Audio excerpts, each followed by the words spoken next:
MIM chief Owaisi की खास बातचीत नवभारत से सामने आई है। औरंगाबाद सेंट्रल में प्रचार के दौरान मोदी और योगी और अमित शाह पर असदुद्दीन ओवैसी ने निशाना साधा। कहा कि भारत मोदी से बड़ा है और बड़ा ही रहेगा। वक्फ मामले पर अमित शाह पर भी उन्होंने निशाना साधा। वक्फ के नॉन मुस्लिम मेंबर क्यों बनाना चाह रहे हैं।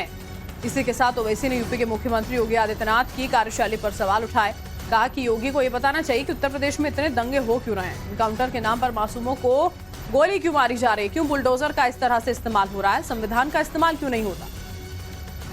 मेरे साथ यहाँ पर ओवैसी साहब हैं जो पदयात्रा कर रहे हैं। सर, डोर टू डोर आप जा रहे हैं, कैंपेन कर रहे हैं, खटाखट वोट मांग रहे हैं। नहीं, हमारा कैंपेन करने का तरीका यही ऐसा ही है। और क्योंकि अर्बन एरिया है और महिलाओं से, बुजुर्गों से, नौजवानों से मुलाकात करने का जितना टाइम हमारे पास है कोशिश करते हैं कि डोर टू डोर जाएं। राज ठाकरे कहते हैं कि उन्हें मौका मिला तो तमाम मस्जिदों से लाउड स्पीकर हटा देंगे। छोड़िए ना, अब वो सवाल महाराष्ट्र और यहाँ के शहर के ईस्ट और सेंट्रल के विकास का मसला है। यहाँ ने सुनिए, यहाँ पर इस डिवीजन में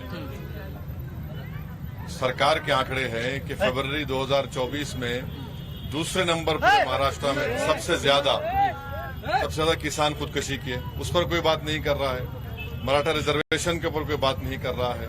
फिर वो जो जिस शख्स ने कहा था कि मस्जिद में घुस के मारेंगे, उसके बारे में बात नहीं कर रहा है।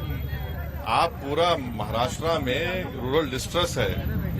किसानों के बेटों की शादियां नहीं हो पा रही हैं। आप डेवलपमेंट के नाम पर क्या किया आपने? कुछ नहीं किया।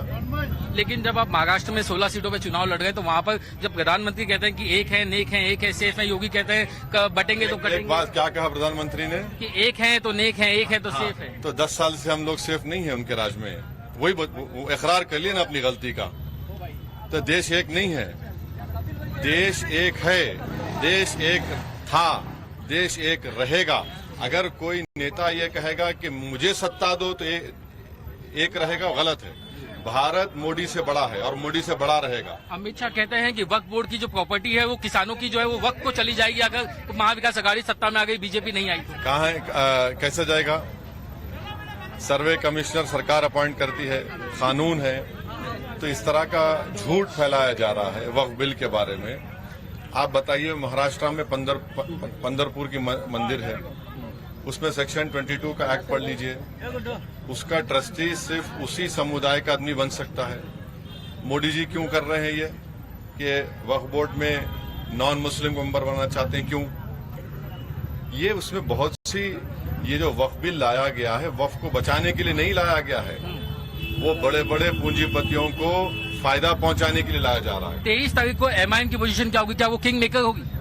देखिए, हमारी पूरी कोशिश ये है कि जहां से हमारे कैंडिडेट है